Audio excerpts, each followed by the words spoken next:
Então, bem-vindos ao curso de Deficiência Intelectual, Conceitos e Práticas que perpassam os serviços de educação especial no estado de Santa Catarina. Meu nome é Fabiana, sou docente desse curso, também junto com as minhas colegas, a Graziele, a Débora e a Joycilene. Então, é um prazer para a gente estar ofertando esse curso. É um curso que perpassa todos os serviços de educação especial e que ele foi elaborado com muito cuidado para que a gente consiga acessar os profissionais tanto das escolas regulares quanto das instituições especializadas. Eu vou acompanhar vocês agora no módulo 1 e também vamos voltar a conversar lá no módulo 3. Quando a gente fala de pessoas com deficiência, aí aqui eu não vou começar a me remeter às questões da deficiência intelectual, e sim às pessoas com deficiência, ao conceito de inclusão, ao que a gente vive hoje, né, nesse paradigma, nessa verdade que nos atravessa, né, com relação à inclusão. A primeira coisa que é importante a gente ter como pano de fundo é a concepção que a gente tem de aprendizagem e de deficiência. Por que isso? Porque essas concepções, elas fazem parte da nossa constituição enquanto sujeito, é a forma como nós somos, né, subjetivados, e também isso perpassa a nossa atuação com as pessoas público da educação especial. Então, como eu entendo que esse sujeito aprende, como eu olho para esse sujeito até com o olhar da deficiência, se eu tenho um modelo marcado pelo modelo médico, pela incapacidade, pela forma de olhar sempre como essa pessoa sendo incapaz ou que ela não tem condições, aí com certeza isso é o pano de fundo para a minha atuação enquanto profissional. Então, por isso que a gente sempre tem que iniciar as nossas discussões e as nossas reflexões voltando um pouco na história das pessoas com deficiência, para que nós também para que a gente também possa entender como nós estamos no paradigma que a gente vive hoje, que é o paradigma da inclusão. E também para a gente respeitar essa história anterior e muitas vezes a gente olhar para essa história anterior e perceber que muitas das coisas que aconteceram há muito tempo atrás, muitas dessas concepções que aconteceram há muito tempo atrás, perpassam ainda as nossas práticas, as nossas vivências, ou aquilo que a gente enxerga e aquilo que a gente vive nos nossos contextos de trabalho, mesmo não concordando com isso, né? Então, a partir de agora, eu vou usar a Gilberta Januzzi, que ela é uma autora muito importante para a educação especial. Vou deixar o texto dela também como material complementar para que vocês tenham acesso a essa leitura. Essa leitura é muito importante para quem trabalha com educação especial, para que tenha esse contexto mesmo, né, da história das pessoas com deficiência e como isso, né, é concebido hoje na nossa sociedade, como isso é entendido hoje na nossa sociedade. Então, eu trago aqui uma citação que o modo de se conceber, de pensar e de agir com o diferente depende dessa organização social como um todo, na sua base material, né, na organização para a produção, íntima relação com as descobertas, né, nas diferentes ciências, aprendidas pela complexidade da individualidade humana e na sua constituição física. Daí são as diversas formas de o diferente ser percebido pela sociedade. Ou seja, a gente não vai olhar lá para o início da antiguidade e entender que as pessoas com deficiência eram vistas na forma como a gente entende hoje. Isso é óbvio, porque os contextos da humanidade foram acontecendo, junto a esse contexto, todas essas lutas sociais também para o reconhecimento das pessoas com deficiência.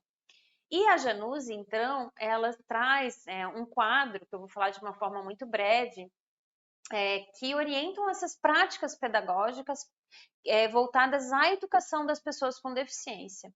Ela rompe um pouco o que a gente tem que entender que essas manifestações e essas práticas elas não aconteceram de uma forma linear. Ou seja, primeiro a manifestação orgânica da deficiência, né? Não, isso não aconteceu de uma forma linear.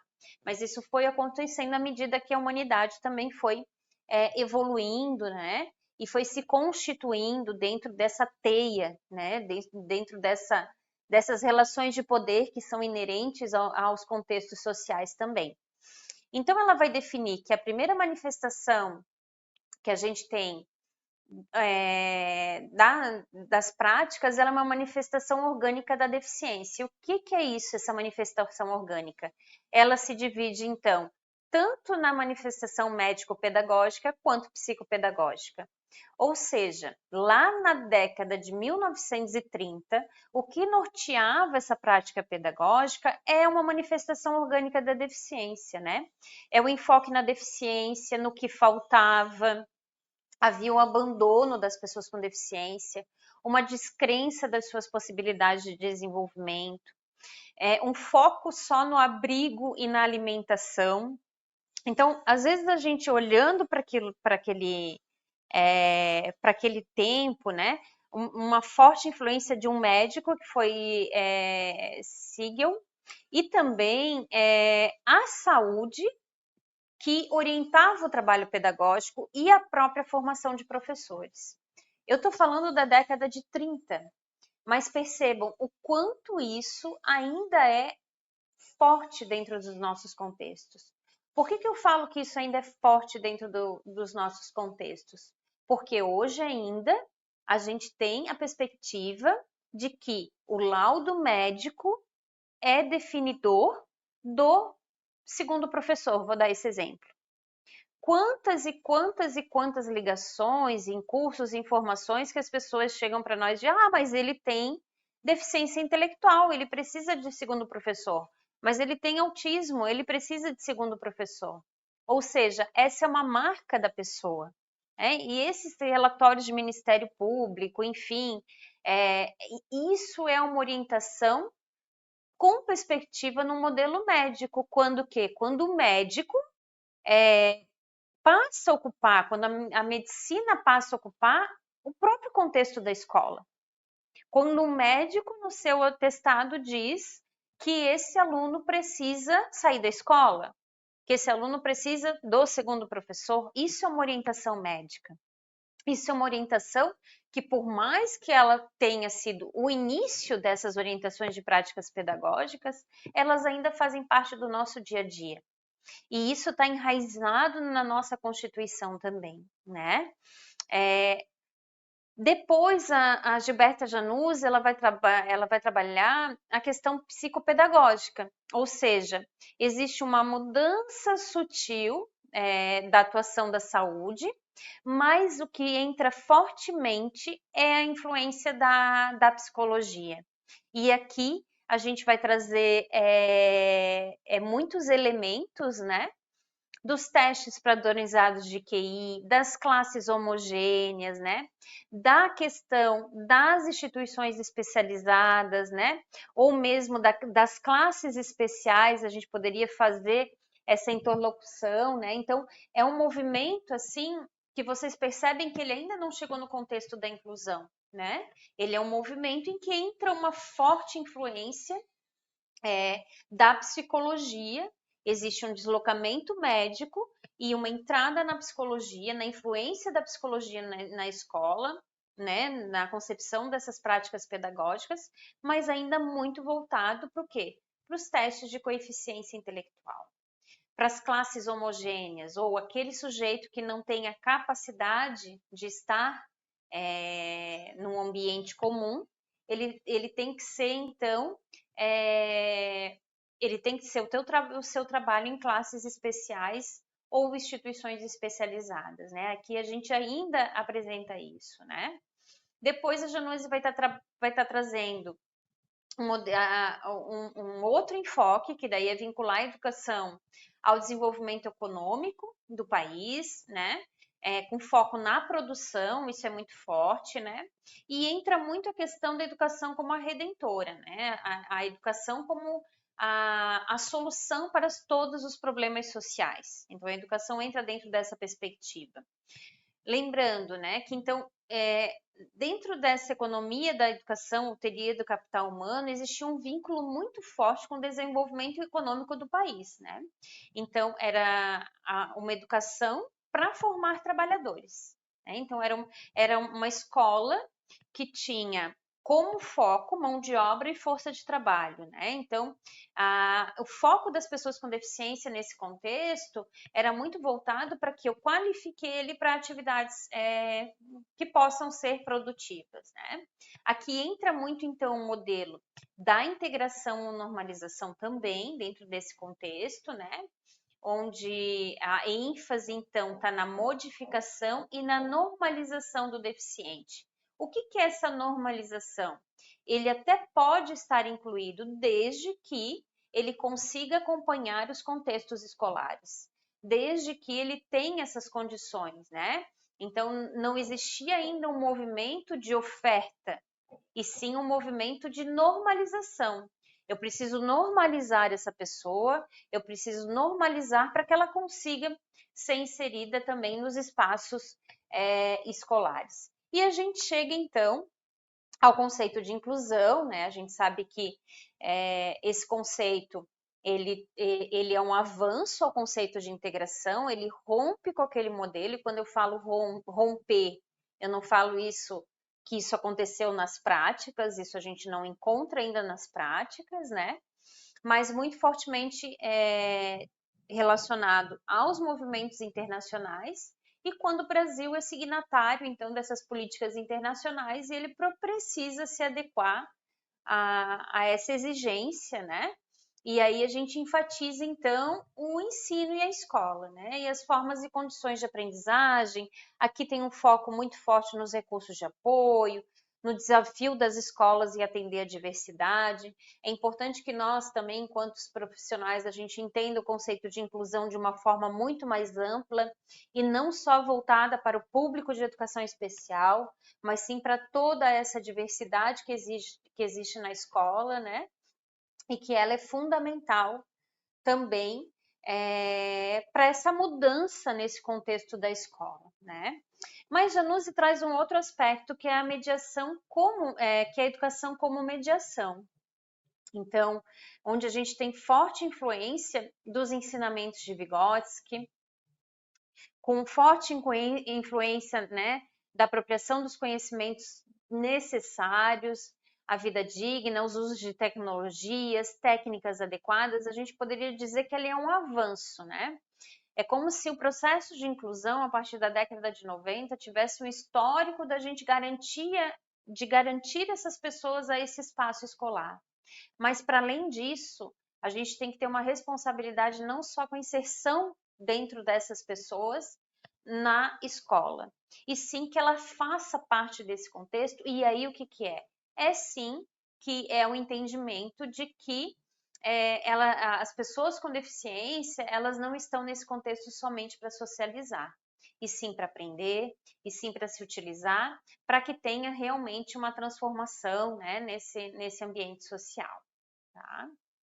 Então, encerro essa parte, então, com essa reflexão que muito é importante para que nós, enquanto profissionais, também possamos olhar para a nossa prática pedagógica, né? Então, assim, também ao retornar ao passado, ao retomar o passado, se poderá, talvez, clarificar o presente quanto ao velho que neles persiste. Então, eu preciso voltar no passado, preciso voltar nessa constituição de como essas práticas pedagógicas estão permeadas dentro do meu contexto, e eu tentar romper também com alguns modelos que fizeram parte da nossa constituição enquanto sujeitos, enquanto educadores também, tá? Agora eu vou falar um pouquinho da Associação Americana de Deficiência Intelectual e do Desenvolvimento.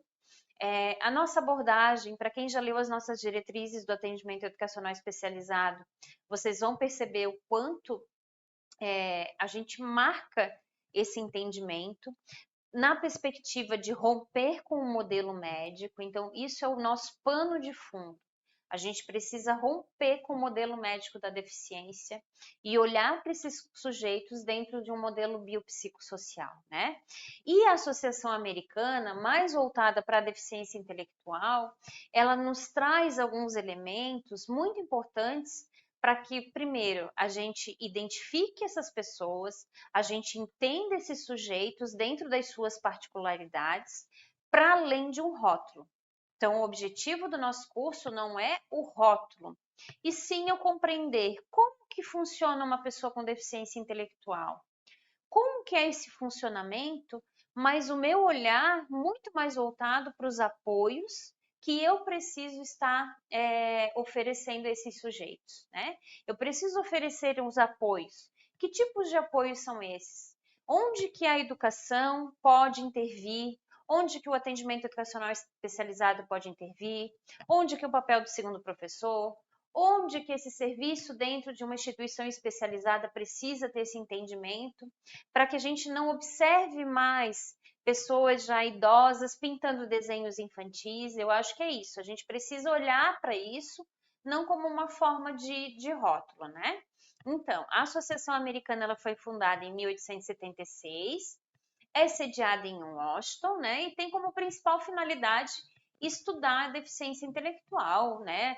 Com essa formulação de definições, de terminologias, de conceitos, né? A 11ª edição do manual teve sua organização no contexto de discussões do Comitê sobre a Terminologia e Classificação. Esse comitê, até para que a gente entenda esse contexto, ele é constituído por 18 pesquisadores, né, e professores de várias universidades, entre elas os Estados Unidos, o México e a Espanha.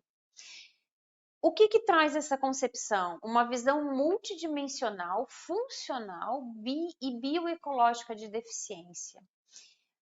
Isso é muito importante. Aqui a gente já percebe o rompimento com o modelo médico. Quando eu começo a trabalhar dentro de uma concepção multidimensional, funcional, como que esse sujeito funciona, e bioecológica, ou seja, inserido num contexto. Nós não podemos olhar para os sujeitos entendendo que todos eles tiveram as mesmas oportunidades, as mesmas possibilidades de evolução também, né?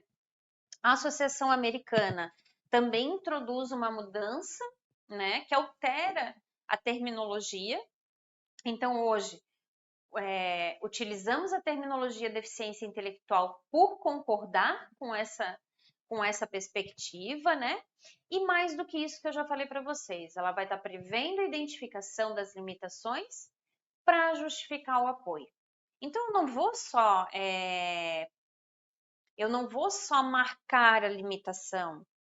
Ele não sabe ler, ele não sabe escrever, ele não sabe tomar banho, não sabe permanecer na sala. Não, eu vou olhar para isso sim, mas eu vou olhar para isso com o olhar do que eu posso oferecer. Quais são as minhas ações enquanto especialista para que eu possa mudar essa perspectiva dessa pessoa dentro do olhar dos apoios, né? Então, vamos agora falar um pouquinho do conceito, né? Deficiência intelectual, então, ela é caracterizada pela limitação significativa no funcionamento intelectual, como no comportamento adaptativo, que vai se expressar, então, nas habilidades conceituais, sociais e práticas.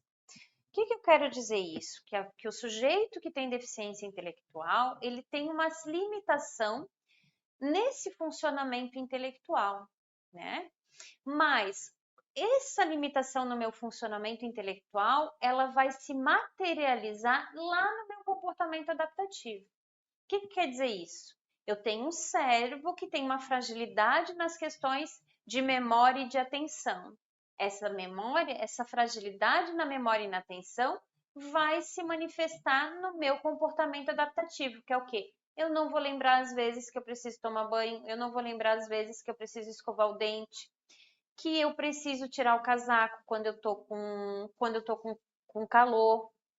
E isso é essa manifestação do intelecto no meu comportamento adaptativo, né? E a gente agora vai esmiuçar um pouquinho quais são essas habilidades, né? Como que isso se expressa, né? Essas habilidades conceituais, sociais e práticas. O que é importante, voltando aqui um pouquinho? essa deficiência, né, conforme a associação, ela vai estar se manifestando até os 18 anos de idade. Isso é importante a gente estar frisando, por quê? Porque muitas vezes, o que acontece? Um sujeito tem uma vida normal e lá com 21 anos tem um acidente de moto, infelizmente, né, que pode estar fazendo esses agravos mentais e que esse sujeito passa a ter um funcionamento de uma pessoa com deficiência intelectual. Mas isso não caracteriza, porque ele não porque esse diagnóstico ele é orientado até os 18 anos de idade, né? Isso é um marcador importante, inclusive para essa questão da diferenciação, o que é uma doença mental e de uma deficiência intelectual, né? Então, isso é muito importante, esse marcador também, para ter essa diferenciação. Então, a Associação Americana, ela vai estar propondo 5 dimensões, tá? Quais são essas dimensões? A dimensão 1, habilidades intelectuais, tá? O que é as habilidades intelectuais? O raciocínio, o planejamento, a resolução de problemas, pensar de forma abstrata, compreender as ideias complexas, né? Essa rapidez de aprendizagem, né? E essa aprendizagem pela experiência, né? Então, vocês vão perceber que todos esses elementos fazem parte das funções psicológicas superiores, que no segundo módulo a Grazi vai estar conversando um pouquinho com vocês. Ou seja, quando a gente trabalha com as pessoas com deficiência intelectual, a gente percebe que muitas vezes eles têm um pensamento muito mais concreto, um pensamento muito mais ligado às questões cotidianas do seu dia a dia e concretas, do que um pensamento abstrato. Isso se justifica muito, então, pelas dificuldades que eles podem apresentar de se alfabetizar, né? Pelas aprendizagens de generalização, de ter uma aprendizagem instituída e que essa aprendizagem faça parte no seu contexto, que a gente vai falar que é uma aprendizagem pela experiência, né? Essa compreensão dessas ideias complexas também. Então, isso tudo são elementos que caracterizam a pessoa com deficiência intelectual. A dimensão 2, então, a gente vai estar falando do comportamento adaptativo. Aquilo que eu falei para vocês no início, né? Então, existe essa habilidade intelectual que vai se manifestar no dia a dia nesse comportamento adaptativo. E o que são esses comportamentos adaptativos, né? São essas habilidades conceituais, sociais e práticas, né? O que são as habilidades conceituais? Essa linguagem receptiva, expressiva, aspectos acadêmicos, cognitivos, a leitura, a escrita. Geralmente, a gente pode observar que as pessoas com deficiência intelectual acabam se adquirindo da linguagem um pouquinho mais tarde, né? A linguagem é uma função psicológica superior muito importante para que a gente abstraia outros contextos também. Então, essas são as habilidades conceituais. As sociais, essa responsabilidade social, prudência, cautela, evitar ser vitimizado, né? Esse entendimento desse jogo social. Até aqui a gente começa a perceber aquelas pessoas que já têm 15 anos, mas que às vezes preferem estar com as crianças muito pequenas. Isso aí está muito voltado para esse jogo social, né? Então, às vezes tu tem um aluno de 15, 16 anos que ainda tem interesses de crianças muito pequenas, ainda se encontra com essas crianças muito pequenas e não interesses de um jovem, de um adolescente de 16 anos, né? As habilidades práticas é o saber comer sozinho, é o saber se locomover, sua higiene, ter essa noção de andar na rua, né? Então percebam que o conceito da deficiência intelectual ele é muito mais amplo, né? E ele se manifesta nessas habilidades. Então, quando eu vou prever os apoios, eu preciso olhar para isso, né? Eu preciso, poxa, mas lá nas habilidades conceituais, linguagem, cognição, leitura, escrita. Lá no social, como é que é esse meu estudante, como é que é esse meu educando? E lá nas habilidades práticas. Então, são educandos que sim, que vão precisar de um apoio para aprender a se alimentar, para além da questão da aprendizagem acadêmica. É isso que eu quero dizer para vocês. Para além dessa aprendizagem acadêmica, ele precisa também do apoio nessas outras habilidades práticas e sociais. né? Um outro contexto, então, que a Associação Americana traz é a consideração pela saúde. Eu preciso considerar esses fatores etiológicos de saúde física e mental. O que são esses fatores etiológicos? O que causou, né, a deficiência. Então, assim, ou é genético, uma síndrome de Down, ou é durante o período de gestação, uma toxoplasmose, enfim, né? Eu preciso considerar que associado à deficiência intelectual, eu também posso ter outras comorbidades, e daí muito relacionada a essa questão de saúde física e mental, comportamental, esse olhar a gente também precisa ter. A dimensão 4, então, que é a participação, né? Ou seja, as possibilidades de interação na vida familiar, no trabalho, na educação. Na nossa vivência, a gente às vezes tem e conhece pessoas que acabam tendo essa possibilidade de participação muito limitada, inclusive o acesso ao lazer, a outras possibilidades também. Então, isso é a participação. Como esse sujeito está na sua sociedade, nessa vida em família. Infelizmente, a gente tem relatos de que ficam trancados no quarto, em algum caso, ou que, né, vivem num ambiente hipoestimulador, que não deu condições de acesso e de evolução, não tiveram acesso aos serviços de educação especial.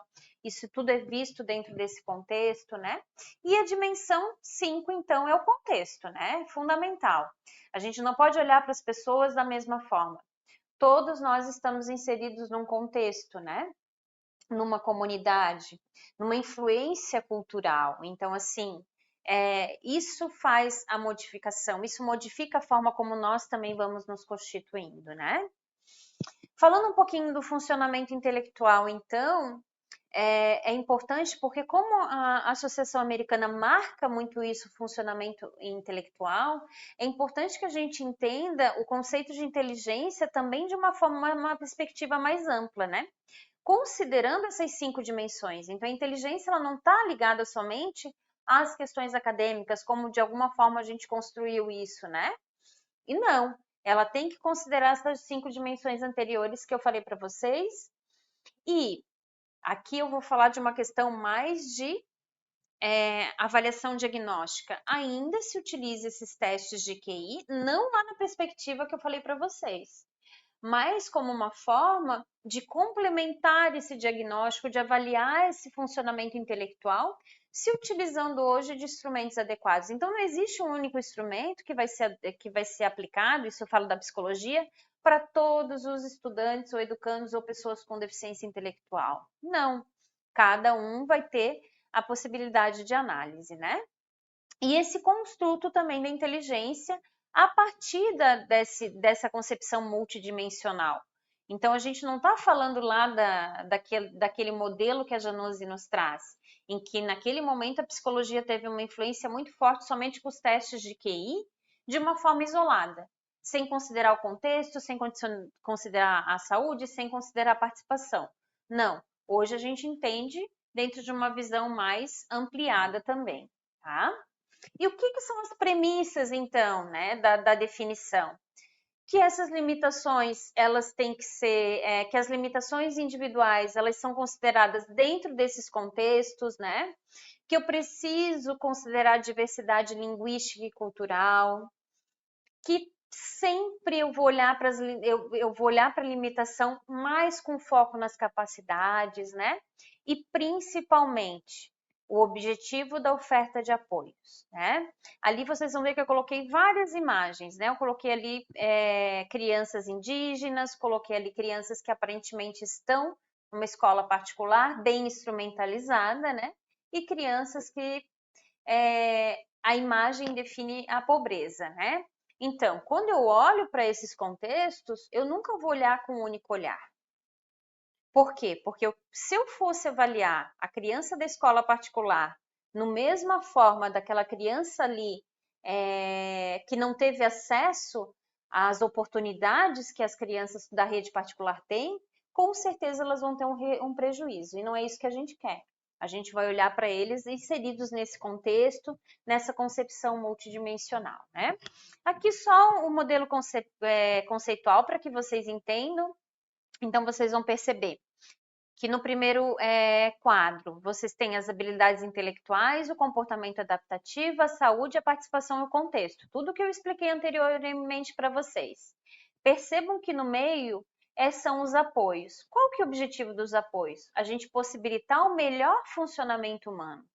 Então, dentro de todas essas habilidades, eu preciso prever esses apoios, né? E isso é muito importante. É esse o nosso olhar.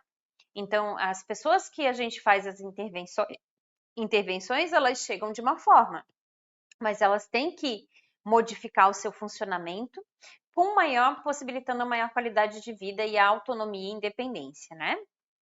Então, o apoio, então, ele é compreendido como um conjunto de recursos, de estratégias que visam promover o desenvolvimento, a educação, os interesses, né?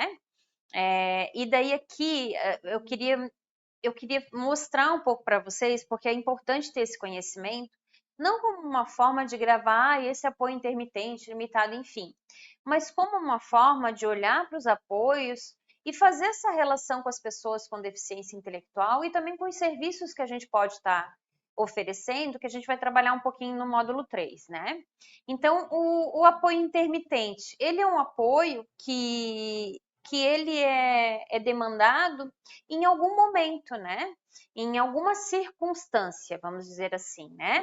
E ele tem uma maneira episódica, por exemplo, assim, é um educando que é uma pessoa que precisa de uma orientação para ir para o mercado de trabalho, né? Então, é um sujeito que tem uma deficiência que precisa de um apoio intermitente para ir para o mercado de trabalho. E lá no mercado de trabalho ele vai entrar nesse contexto e vai ter as orientações, ou seja, ele precisou em algum momento, né?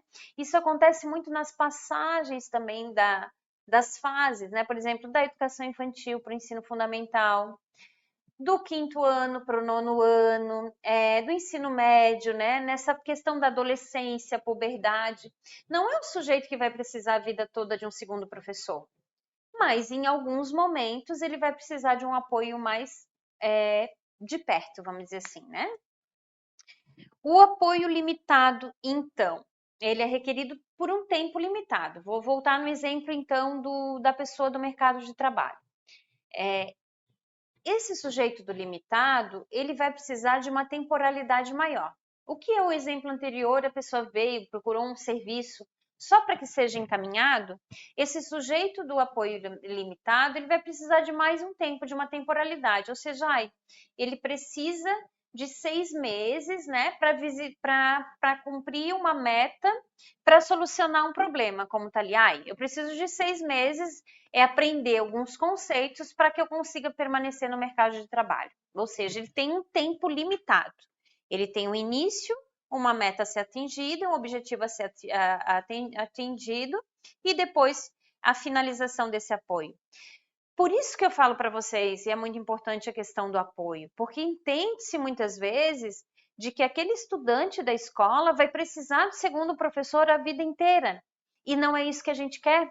A gente sabe que pela sua funcionalidade ele vai precisar em algum momento, mas não sempre ou não o resto da vida.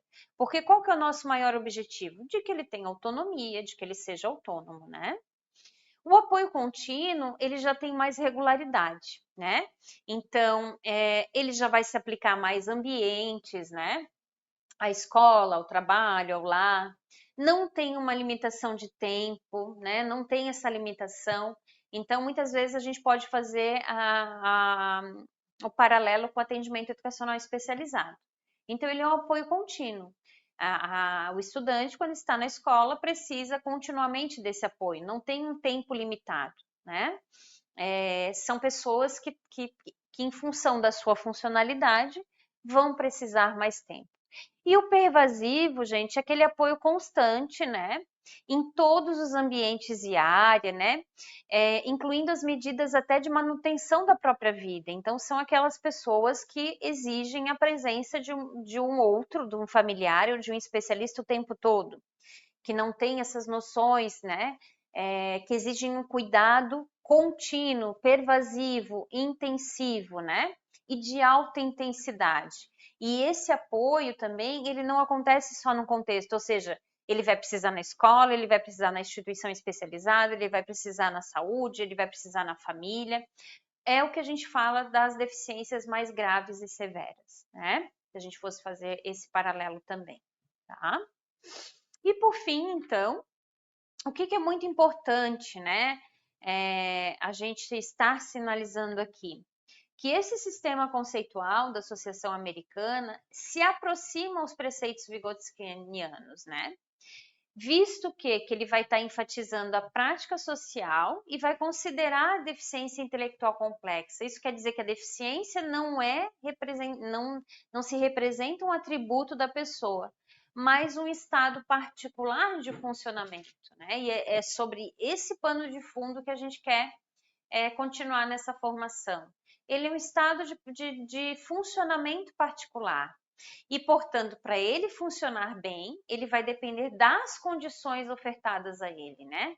São sociais, na escola, nos contextos familiares, né? Que vão possibilitar, então, o seu desenvolvimento. Isso é muito importante. Aqui eu estou encerrando já. Então, quando a gente faz essa introdução dentro desse curso, é isso que a gente quer marcar, de que não existe um rótulo, mas que a gente tem que olhar para essa forma particular de funcionamento com a previsão dos apoios. Os apoios são muito importantes em todos os contextos também. Então é isso, obrigada por esse primeiro módulo, né? Espero que vocês estejam gostando. Os textos vão estar para dar a base também, que aqui estão as referências também. E no próximo módulo, então, a professora Graziele vai estar trabalhando um pouco mais essa concepção ligada aos pensamentos de Vygotsky também. Um abraço para todos.